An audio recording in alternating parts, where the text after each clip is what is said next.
안녕하세요. 요즘 날씨가 참 선선하네요. 이렇게 선선한 날씨가 다가오면 저는 늘 기분이 좋더라고요. 여러분들은 어떠신가요? 저는 경기도에 거주하고 있는 30대 후반을 바라보는 여자랍니다. 저에게는 하나 낙이 있는데요. 바로 회사 끝나고 집에 와서 조용히 밤마다 누군가 보내주시는 사연들을 보며 웃기도 하고 울기도 하며 라디오처럼 늘 옆에 틀어놓고 들었는데요. 이번에는 용기 내서 저의 이야기를 해드려 볼까 합니다. 먼저 거슬러 올라가서 제 이야기부터 살짝 해보자면 아빠가 오래 하시던 사업이 잘 안 되고 나서는 저는 어렸을 때부터 집안 사정이 좋지 못했습니다. 고등학교를 졸업하자마자 대학교도 포기하고 바로 일을 시작해야 했던 상황이었어요. 동생이 둘이나 있었던지라 대학은 꿈도 꿀 수 없었고 일하느라 하루도 쉴 수 없었어요. 또 저희 친정 부모님은 또 몸이 안 좋으셔서 오래 일을 하실 수가 없는 상황이었죠.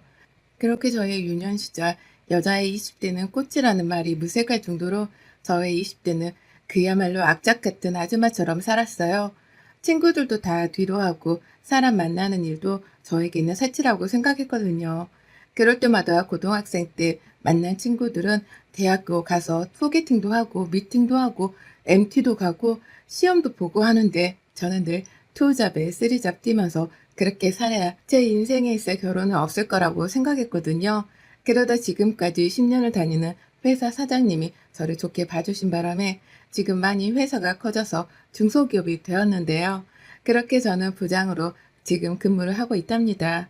어린 나이지만 믿고 맡겨주신 사장님 덕분에 이렇게 30대가 돼서는 20대의 시절을 보상받듯이 먹고 싶은 음식을 마음껏 사 먹을 수 있고 부모님이나 동생들에게 해주고 싶은 것들을 해줄 수 있다는 것만 해도 저는 늘 지금의 제 삶이 너무 행복하다고 생각을 할 정도였죠. 또 돈적인 여유가 생기면 제 인생을 즐기고 살 줄 알았는데 하루 종일 일이 너무 바쁜지라 결혼을 생각도 하지 못했습니다. 그러다 한 번도 나가지 않다가 정말 우연히 나간 동창회에서 지금의 남편을 만나게 되었죠. 남녀공학인 학교여서 남자친구들이 많았거든요. 남편이랑 친하진 않았지만 오랜만에 나간 동창회에서의 남편은 정말 빛이 나 보였다고 해야 할까요? 변하지 않은 외모에 스마트한 말투까지 그야말로 제 이상형이었어요. 공부를 한다는 남편은 다른 사람이랑 다르게 너무 순수했다고 생각했어요. 그래서 제가 남편에게 매일 연락하고 데이트하자고 하고 또 먼저 들이대고 고백까지 했었죠. 그렇게 우리는 2년이라는 시간 동안 울고 불고 그렇게 열렬하게 연애를 하고 그 연애의 결실을 맺어서 부부라는 인연으로 살았습니다. 근데 정말 TV에서나 보았을 법한 이야기가 저에게도 펼쳐지더라고요. 저에게 더 이상 실현은 없을 거라고 생각했는데 결혼이라는 큰 산 앞에 저는 무너지고 말았어요. 원래 시어머니가 연애 때부터 아들 사랑이 지극했던지라 저랑 만나는 자리에도 매일같이 아들한테 전화하고 그러신 건 알았는데 상견례 때부터 시부모님은 저희 친정 부모님 앞에서 도를 지나치시더라고요. 요새 다들 가는 대학교도 혜영이는 안 나왔다고 하는데 저희 아들은 대학교에서 석사까지 지금 하고 있는 상태여서 사실 이번 결혼이 살짝 망설여지기는 했어요. 근데 저희 아들이 너무 좋다고 하길래 어쩔 수 없이 허락했죠. 라고요. 저희 친정 부모님은 죄인도 아닌데 연신 저희의 잘 부탁한다고 집이 워낙 잘 살지 못해 혼자서 알아서 이렇게 잘 커둔 아이라고 예쁘게 봐주시라고 연신 인사를 하시더라고요. 그때 알아봤어야 했을까요? 그때는 남편이 너무 좋아 그런 게 눈에 들어오지 않았나 봐요. 그렇게 우리는 결혼을 했고 그 결혼이 행복할 줄 알았던 시절들이 있었네요. 그때부터 본격적인 시집살이가 시작됐어요. 아침마다 전화 오는 시어머니는 매일같이 저에게 한결같이 물으셨거든요. 우리 아들 아침밥 먹었니? 공부하는 애 아침은 꼭 먹여보내라. 우리 아들 반찬 이거 좋아한다. 이거 해줘라. 우리 아들 키 죽지 않게 네가 잘해줘라. 우리 아들 감기 잘 걸리니까 잘 보살펴줘라. 부터 시작해 뭐 남들이 며느리가 좋은 옷도 사주고 한다는데 나는 이게 뭐냐 해서 용돈 드리면 또 며칠 있다가 몸이 아파서 보약한 채 해먹어야겠다. 시아버지가 다치셔서 요양을 좀 하게 돈 좀 보내달라. 정말 별거 아닌 일도 매일 전화를 하시는데 나중에는 정말 지칠 정도라고요. 남편은 수입이 지금 없는 편이어서 돈 들어가는 건 다 제가 하고 있는 중이었거든요. 지금 대학교에서 석사 과정을 하고 있는 중인데 결혼하기 전에는 제가 능력이 있어 저는 괜찮다고 했거든요. 기다릴 수 있다고요. 내가 돈 버니까 내가 돈 버는 걸로 생활하면 된다고요. 그래서 집도 혼수도 다 제가 해갔어요. 남편네 집도 그리 잘 살지 못했고 남편 뒷바라지 하느라 시댁도 돈이 없다고 잡았대니 뭐 할 수 있나요? 자기네들은 아들을 너무 사랑하지만 노후도 준비가 안 되어 있어서 한 푼도 보태줄 수가 없다고요. 그래도 저는 오래 일한지라 모아둔 돈도 꽤 많았고 제 앞으로 빌라랑 아파트 명의가 되어 있어서 괜찮다고 했죠. 근데 참 이렇게 이야기를 쓰다 보니 저도 호구였네요. 그렇게 행복한 결혼 생활이 시작되는가 했는데 위에서 저 시집살이로 인해 저는 매일매일 하루하루가 지옥 같기도 하고 또 가끔씩은 결혼을 후회하는 날도 많았어요. 시어머니는 아침마다 매일같이 모닝콜처럼 전화를 해대고 저는 늘 한결같이 네 라고 대답했고 직장에 나가는 저는 매일 일찍 일어나 남편 밥을 챙겨줬죠. 그래도 사랑했으니까 내가 참고 내가 잘해야지 싶었죠. 그러나 작년에 코로나가 시작되고 비대면 수업으로 강의가 바뀌면서 그때 남편이 본색을 드러낸 것 같아요. 집에서 하루 종일 있으면서 공부를 하는 건지 게임을 하는 건지 모르겠지만요. 방 안에 틀어박혀서 나오지도 않고 퇴근하고 오면 집안은 개판이 되어 있고 저는 또 퇴근하고 나서도 집안일을 해야 했죠. 심지어 야근하고 온 날에도 새벽에 일하러 나가는 날도 남편은 컴퓨터 방에서 게임만 주구장창 하는 모습을 보고 제가 정말 결혼하고 처음으로 한 소리를 했어요. 여보, 아무리 비대면 수업이라지만 이번에 자격증 시험도 있다고 하지 않았어? 라고요. 그랬더니 남편이 아, 내가 게임을 얼마나 한다고 해. 내가 알아서 할게. 왜 잔소리를 하실까? 그렇게 한 달, 두 달 점점 지쳐갈 때쯤 정말 오랜만에 주말에 하루 쉬게 돼서 휴식을 취하고 있는데 시어머니가 말도 없이 집으로 찾아오셨죠. 우리 아들 잘 있는지 궁금해서 왔다. 그때부터 집안에 있는 구석구석을 살피기도 하고 냉장고 안까지 열어보고 옷장 구석구석을 열어보길래 제가 어머님 뭐 찾으세요? 물어봤죠. 그냥 궁금해서 열어보았다고 하는데 감시하는 듯한 느낌을 저는 받았거든요. 사실 그렇게 집안을 다 둘러보신 후에 남편이 요새 공부한다고 힘이 없다고 전화했다고 장어를 먹으러 가자고 하시네요. 사주시려고 하나?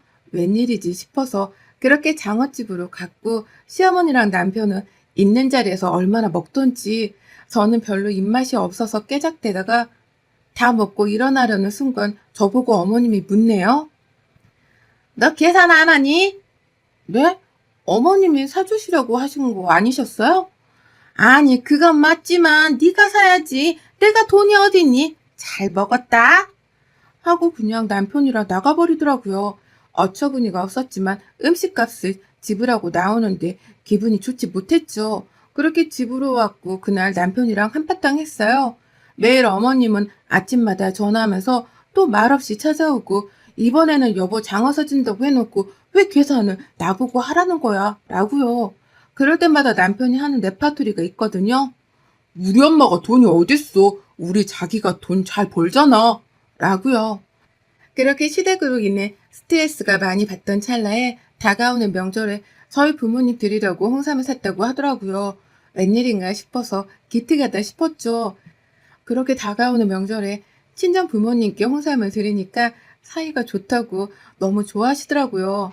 그래서 제가 시댁에도 똑같은 걸로 사드리려고 물어봤더니 매번 해드리는데 이번만 그냥 엄마 아빠가 안 해줘도 된다고 친정이 해드리라고 했다고 하더라고요. 아니 이게 무슨 일인가 싶었는데 그냥 자기가 학생인데 생활비도 제가 다 부담하니까 굳이 안 해도 된다고 그러셨다고 해서 그래도 어머님이 내 생각을 해주시긴 하시는구나 싶었죠. 그렇게 남편한테 홍삼 비쌀 텐데 조금씩 돈을 모아서 사드렸다고 하니 미안하고 또 고맙고 그러더라고요. 저희 사이는 예전보다 참 많이 좋아졌고 저도 남편이나 시댁이 더 잘하려고 노력했어요.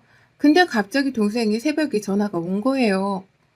언니, 엄마가 지금 갑자기 배가 너무 아파서 일어나지를 못해서 응급실에 왔어. 와줄 수 있어? 라고요. 너무 놀라 정말 옷만 걸치고 바로 응급실로 뛰어갔어요. 갔더니 응급실에서는 급성 장염이라고 음식을 잘못 먹었냐고 하는데 엄마는 평소처럼 먹었다고 하니 엄마가 몸이 안 좋으셔서 며칠 입원하는 게 좋다고 하더라고요. 엄마를 보니 내가 더 챙겨드렸어야 했는데 너무 죄송하더라고요. 회사 사장님께 말씀드려 연차까지 끌어모아 쓰고 엄마를 병간호하고 퇴원하는 날 집으로까지 제가 모셔다 드렸거든요.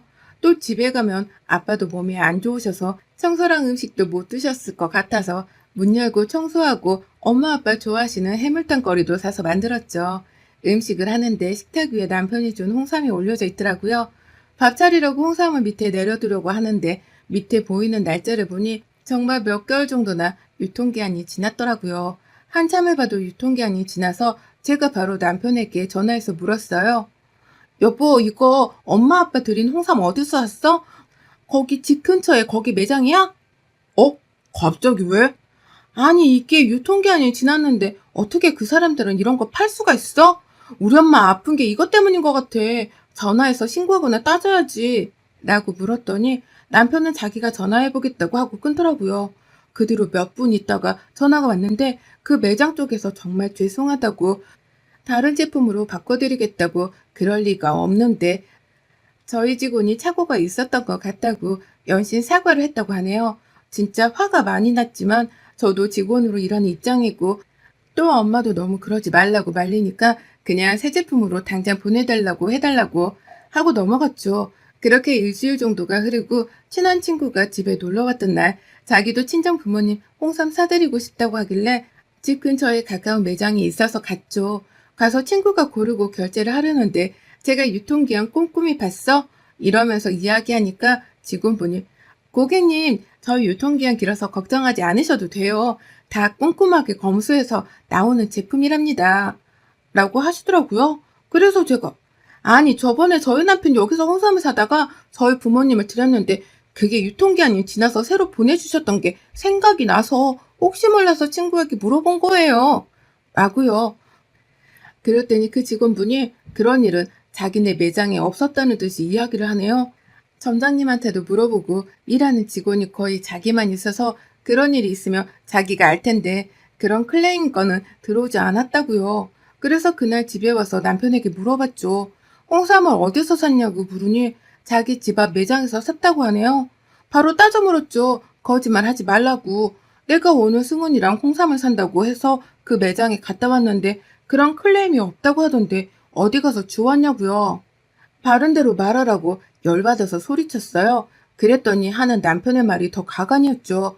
알고 봤더니 그 홍삼 시어머니가 줬더라고요. 그것도 자기가 아주 예전에 사은품으로 받은 거 니네 장인 장모한테 가져다 주고 네가 가져다 줬다고 하라고 남편이 자기가 예전에 넣어두었던 주식이 좀 올라서 돈을 좀 벌었나 봐요. 저한테 말도 없이 자기 엄마 아빠 제주도 여행 간다고 명절에 저 몰래 200만 원이나 줬더라고요. 근데 저희 엄마한테는 유통기한 지난 제품을 사주고요. 그 뒤에 시어머니가 있었네요. 자기가 돈 받은 걸 알면 우리 부모님도 드리라고 할까봐 자기가 받은 사은품 홍삼을 가져다 주라고 한 거죠. 근데 자기 엄마도 유통기한 지난 건 정말 몰랐다고요. 그 이야기를 듣자마자 열이 뻗치고 화를 주체할 수 없어서 정말 처음으로 남편 머리를 정말 있는 힘껏 몇 번이나 내리쳤어요. 그러더니 남편이 저를 보고 정말 놀란 듯이 쳐다보더라고요. 그런 걸로도 저는 분이 안 풀려서 바로 안방에 들어가자마자 제가 사줬던 옷들을 장롱에서 다 꺼내고 속옷도 다 꺼내서 가위로 다 잘라버리고 신발장에 가서 제가 사줬던 신발들은 전부 다 쓰레기통에 쳐박았어요. 그리고 똑똑히 말했죠. 여기서 네가 결혼할 때 네가 사서 가지고 온 것만 가지고 나가라고 했어요. 그것도 지금 내가 너한테 지금까지 살았던 그 정으로 베푸는 거라고요. 지금 뭐 하는 짓이냐고 소리를 지르길래 이때다 싶어 화장대에서 결혼 예물이라고 사줬던 시계를 내동댕이 쳤어요. 그때부터 좀 심각성을 아는지 몇 가지 옷만 챙겨서 나가더라고요. 그렇게 남편을 내보내고 시어머니는 어떻게 조져야 할까 생각하다가 지금 시댁이 살고 있는 집이 제 명의로 된 빌라거든요. 사실 자기네들이 살고 있는 빌라는 너무 낡아서 거기서 좀 살면 안 되겠냐고 하도 부탁을 해서 살고 있는 세입자들한테 양해를 구하고 시댁을 제 명의로 된 빌라로 이사시켜드렸거든요. 마음이 약해져서 이사하라고 했었죠. 바로 아침이 되자마자 부동산에 전화해서 집 전세 내놓는다고 얘기했어요. 지금 시부모님이 제주도 가 있는 상태여서 이때 계약을 하고 싶어서 시세보다 더 싼 가격으로 내놨어요. 신축 빌라고 정말 싸게 내놔서 보러 오는 사람이 많았거든요. 그러다 계약하고 싶다는 분이 생겨 바로 집 계약하고 집 안에 있는 모든 시댁의 짐들은 전부 다 싸서 원래 자기네들이 살았던 집으로 보냈어요. 아, 그 집안에 있는 가구들이랑 가전도 다 제가 해드린 거라 시어머니, 시아버지는 정말 옷과 몸만 오셨거든요. 그렇게 일주일 정도 흐르고 시어머니의 전화가 불나게 오는 거 보니 아신 것 같네요. 남편이 그동안에는 전화를 안 했더라고요. 다행히도.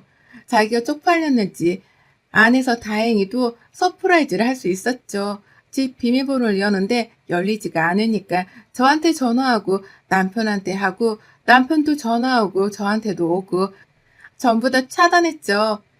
근데 그지근성 있는 집안이라 그런가 저희 집 앞에 시어머니랑 남편이 와 있대요. 어머, 어머니 무슨 일이세요? 하는데 다짜고짜 제 뺨을 때리더라고요. 그래서 저는 바로 옆에 있는 남편 뺨을 정말 대차게 후려쳤어요. 막 그 뒤로 어디 우리 아들을 때리냐면서 저한테 소리를 고래고래 지르고 욕설을 내뿜어서 저도 똑같이 남편한테 욕설을 퍼부으면서 너는 가정교육을 어떻게 받았냐? 대학교도 나온 놈이 그렇게 살아서 어떻게 할래? 라면서요. 어머님 저 때리면 저도 어머님 아들한테 똑같이 할 거예요. 왜냐면 어머님을 때릴 수는 없잖아요. 저는 대학은 안 나왔지만 못 배우진 않아서요. 그 뒤로는 심각성을 아는지 도대체 왜 그러냐고 막 울고불고 집 앞에서 그러는데 딱 이 한마디 했어요. 어머님, 주제를 아셨으면 좋겠어요. 이제 어머님의 사랑하는 아들이랑은 이혼할 거니까 걱정하지 마세요. 대학교 나온 여자랑 다시 재혼하면 좋을 것 같아요. 그렇게 말하고 전 집으로 들어갔어요. 초인종을 누르고 문을 두드리길래 이대로 안 가면 경찰 부른다고 하니 남편은 이혼 못 해주겠다고 빌고 빌어서 그럼 소송하자고 변호사 선임했습니다. 그렇게 저는 이혼을 했습니다. 전 남편과 이혼하던 날 저는 시어머니에게 깜짝 선물을 하나 보냈네요. 법원에서 나오자마자 바로 근처 백화점으로 갔어요. 미리 집에서 챙겨온 것들도 가지고요. 그래서 고르고 골라 정말 가장 비싸고 좋은 과일 바구니를 샀거든요. 그러고 나서 겉에만 싱싱한 과일들을 채우고 안에는 집에서 제가 사놓고 썩을 때까지 기다렸던 과일들을 가지고 채워 넣었어요. 그리고 퀵을 불러서 바로 1시간 이내로 도착할 수 있도록 보냈죠. 아마 그 과일 보면서 한참을 생각하셨겠죠? 그렇게 저는 다시 혼자가 되었지만 이혼하고 오는 날에는 차에서 참 많이 울었던 것 같아요. 제가 이혼을 결심하게 된 이유는 시어머니가 유통기한이 지난 홍삼을 주어서도 아니고 남편이 자기 부모님한테 돈을 줘서도 아니었어요. 결정적인 이유는 저희 부모님 때문이었어요. 엄마 아빠는 처음 받은 날부터 유통기한이 지난 걸 알고 있었지만 드셨다고요. 처음 사이한테 받은 선물이라 일부러 그런 건 아닐 거라고 생각하셨대요. 박서방도 모르고 줬을 텐데 말하면 얼마나 속상하고 마음이 아프겠냐고요. 그 말을 듣는데 제가 행복하자고 엄마 아빠를 너무 초라하게 만든 것 같아 그게 너무 죄송했어요. 저 뭐 하나 잘난 것 없는 사람이지만 지금까지 남 부끄럽지 않게 열심히 살아왔다고 생각했거든요. 근데 이번 일로 검은 짐승을 거두는 게 아니었다고 확실히 알았네요. 가장 사랑했던 사람은 남이 되었고 저는 다시 혼자가 되어 지금 싱글라이프를 잘 즐기고 살고 있답니다. 나중에 들리는 말로는 시어머니는 남편 뒷바라지를 해야 해서 청소일을 나가셨다고 해요.